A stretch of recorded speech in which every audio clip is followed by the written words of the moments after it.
রংপুর বিভাগে সৈয়দপুর নামটা যেমন একটা, আমার মনে হয় যে সৈয়দপুরের মধ্যে একটা হবে, একটা জেলা। আমি অল্প কিছুদিন আগে আমার বিশ্ববিদ্যালয় লাইফে এসে মনে হয় এটা আমার ক্লিয়ার একটা আইডিয়া হয়েছে যে সৈয়দপুর জেলা না, সৈয়দপুর একটা উপজেলা।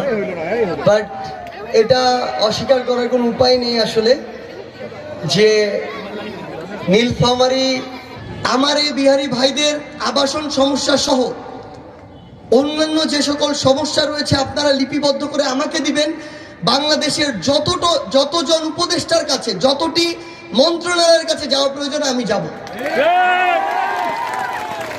আগামীর বাংলাদেশে এরকম যদি নতুন 1-2টা জেলা হয় তাহলে অবশ্যই জেলার অন্যতম রাজধানী সৈয়দপুরকে বলা যেতে পারে। সৈয়দপুর নিয়ে আমার একটা মজার অভিজ্ঞতা আছে। আমি যখন স্কুল শেষ করি আমার ইচ্ছা ছিল রংপুর বিভাগের কোনো কলেজেই পড়বো। তো 2টা কলেজ মাত্র ছিল আমার চয়েস লিস্টে, একটা ছিল রংপুর ক্যান্ট পাবলিক, আরেকটা ছিল সৈয়দপুর বিজ্ঞান কলেজ। তো হয়তো আমার ভাগ্যেই ছিল অন্য কলেজ, এই জন্য ঢাকায় চলে যাওয়া হয়েছিল।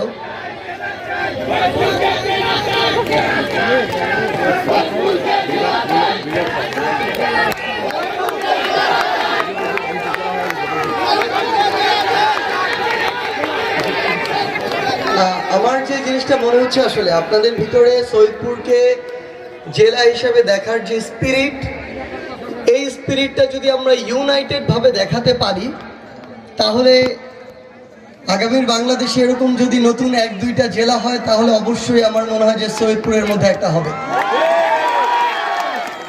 ইউনাইটেড ভাবে বলতে যে জিনিসটা ইম্পর্টেন্ট সেটা হচ্ছে পলিটিক্যালি ইউনাইটেডটা খুব বেশি গুরুত্বপূর্ণ।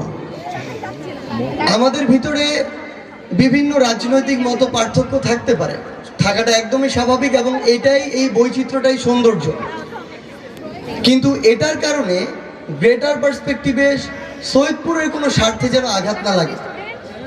যখন এমন একটা অবস্থা দাঁড়াবে যে কোনো একটা নির্দিষ্ট ব্যক্তি, কোনো একটা নির্দিষ্ট দল, কোনো একটা নির্দিষ্ট গোষ্ঠী একদিকে আর আরেকদিকে হচ্ছে সৈয়দপুরের স্বার্থ, আমরা যেন এই ছোট ছোট স্বার্থগুলোকে এক পাশে রেখে সৈয়দপুরের স্বার্থকে বড় করে দেখি।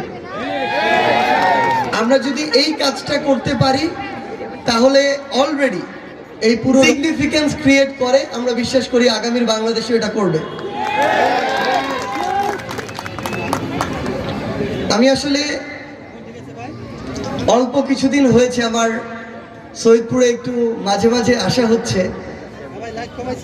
সবচেয়ে ভালো লাগার বিষয় যেটা সেটা হচ্ছে যে এখানকার শিক্ষার যে পরিবেশ, আপনাদের সবার অংশগ্রহণ, সচেতনতা, এটা খুবই ইম্পর্টেন্ট। মানে আসলে এই পুরো একটা উপজেলার এভাবে একটা সিগনিফিকেন্ট জায়গায় যাওয়া, এটার কারণে যেই জিনিসটা দেখা যায় না সেটা হচ্ছে শিক্ষা, এবং এই শিক্ষাটারই অবদান সবচেয়ে বেশি। আমি এখানে যারা যুব সমাজের প্রতিনিধি আছেন, আমাদের গার্ডিয়ান লেভেলে যারা রয়েছেন, বিভিন্ন রাজনৈতিক নেতৃবৃন্দ, রাষ্ট্র কাঠামোর বিভিন্ন কর্মকর্তা কর্মচারী, আপনাদেরকে অনুরোধ করব সৈয়দপুরে এই যে শিক্ষার পরিবেশটা, কোনো কারণে যেন এই পরিবেশটা বিঘ্নিত না হয়।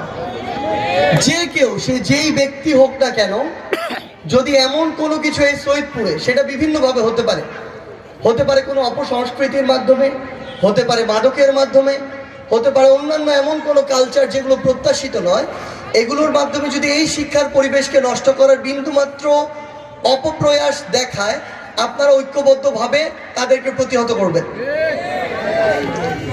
কারণ এই গুরুত্বপূর্ণ জায়গায় যদি এই বাধাগুলো চোখে দেখা যায় না, এই অধপতনগুলো চোখে দেখা যায় না, কিন্তু দীর্ঘ সময় পরে যখন ফিল করা যায় তখন এখান থেকে ব্যাক করে আসা খুবই টাফ।